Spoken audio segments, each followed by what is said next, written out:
राजस्थान समेत देश के अलग अलग हिस्सों में कल से आयकर विभाग के छापेमारी जो है वो लगातार जारी है। प्रदेश में सियासी घमासान के बीच कांग्रेस से जुड़े नेता और कारोबारी के ठिकानों पर छापेमारी से हड़कंप मच गया है। तीनों समूह पर आयकर विभाग की छापेमारी अभी भी जारी है। छापेमारी में बड़ी संख्या में कैश और नकदी जब्त की गई है। जयपुर में 20 जगह, कोटा में 6 जगह, दिल्ली में 8 जगह और साथ ही मुंबई में 9 जगह पर छापेमारी की गई है और अभी भी 25 जगह ये कार्रवाई चल रही है। जाली दस्तावेज, डायरी, डिजिटल डाटा से कई अहम खुलासे हो सकते हैं। प्रॉपर्टी में निवेश और साथ ही नगद धन, बुलियन ट्रेडिंग के भी सबूत मिले हैं। आपको बताते चले, होटल, हाइड्रो पावर और साथ ही metal, auto sector, silver, jewellery, antique उत्पाद सहित अन्य सेक्टर में कारोबार का पता चला है। कमाई धनराशि का अवैध निवेश करने के सबूत यहां पर मिले हैं। यूके, यूएसए सहित विदेशों में भी कारोबार के सुराग हाथ लगे हैं और साथ ही आज आयकर विभाग की टीमें लॉकर भी खोल सकती हैं।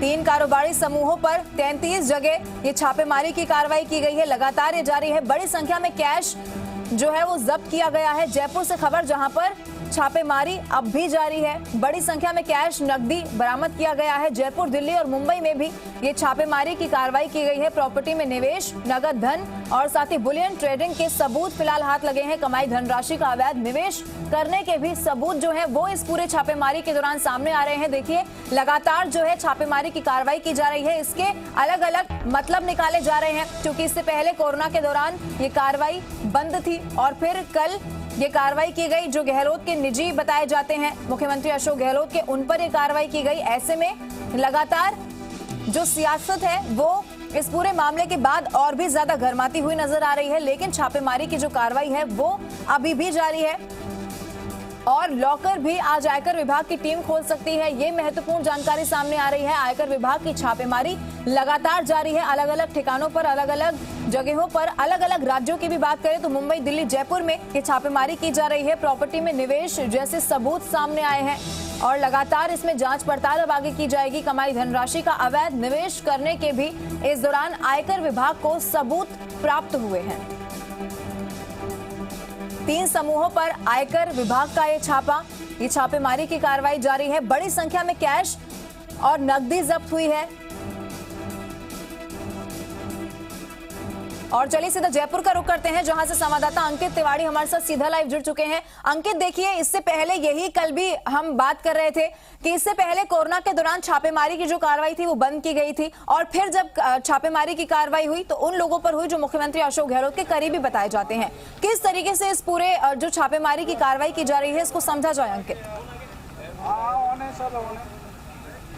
देखिए, आयकर विभाग की छापेमारी में कुछ अहम सबूत आयकर विभाग को हाथ लगे हैं, जिनमें अवैध धन में निवेश है, साथ ही जो डिजिटल डेटा जब्त हुआ है उनमें भी कैश में बुलियन ट्रेडिंग की बातचीत सामने आ रही है। वहीं प्रॉपर्टी में नगद निवेश की बात हुई है।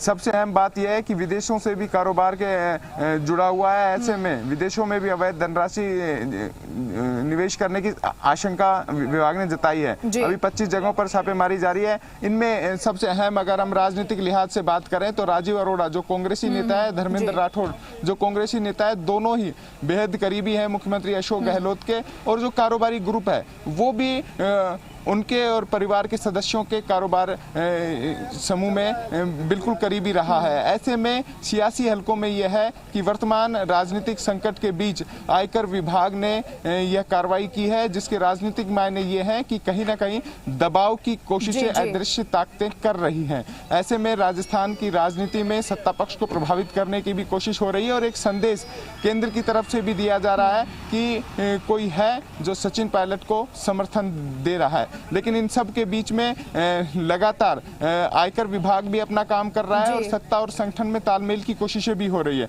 राजस्थान में आज सुबह 10 बजे होटल फेयरमाउंट में कांग्रेस विधायक दल की बैठक होनी है, जिनमें रणदीप सिंह सुरजेवाला, केशव वेणुगोपाल, अजय माकन और अविनाश पांडे ने कहा है कि सचिन पायलट और उनके समर्थित विधायक आए, बातचीत करें, सुलह करें, दरवाजे उनके लिए खुले हुए हैं। और फिलहाल किसी भी तरह का कोई भी डिसिप्लिनरी एक्शन जो अनुशासनात्मक कार्रवाई होनी चाहिए वो भी नहीं हुई है।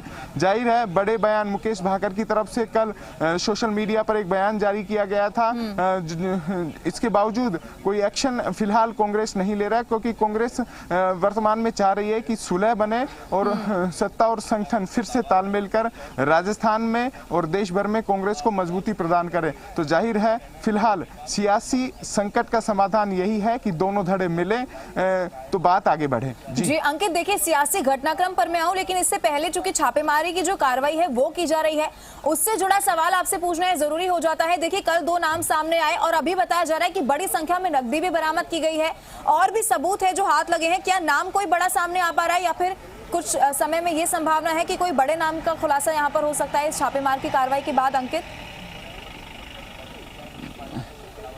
देखिए, ये कारोबारी समूह सीधे तौर पर मुख्यमंत्री अशोक गहलोत से जुड़ा हुआ है। मेटल ग्रुप की बात करें, कोठारी समूह की बात करें या फिर राजीव अरोड़ा और धर्मेंद्र राठौड़ की बात करें, तो एक तरह से नैतिक दबाव की बात कह सकते हैं या कोई ऐसी कोशिश जो संभावित हो सकती थी उसे रोकने की कोशिश की बात करें, उस हिसाब से कह सकते हैं। कोई इनपुट आयकर विभाग को मिला है, लेकिन आयकर विभाग की केंद्रीय इकाई सीबीडीटी की तरफ से भी बयान जारी हो चुका है कि ये उनकी तरफ से नॉर्मल कार्रवाई थी। कारोबारियों के अवैध लेन देन पर लगातार नजर रखी जा रही थी। कुछ इनपुट्स ऐसे मिले थे जिनका सत्यापन किया गया, उसके बाद कार्रवाई की गई। लेकिन जो समय चुना गया वो बेहद कह सकते हैं कि सियासी हलकों में चर्चा का विषय है।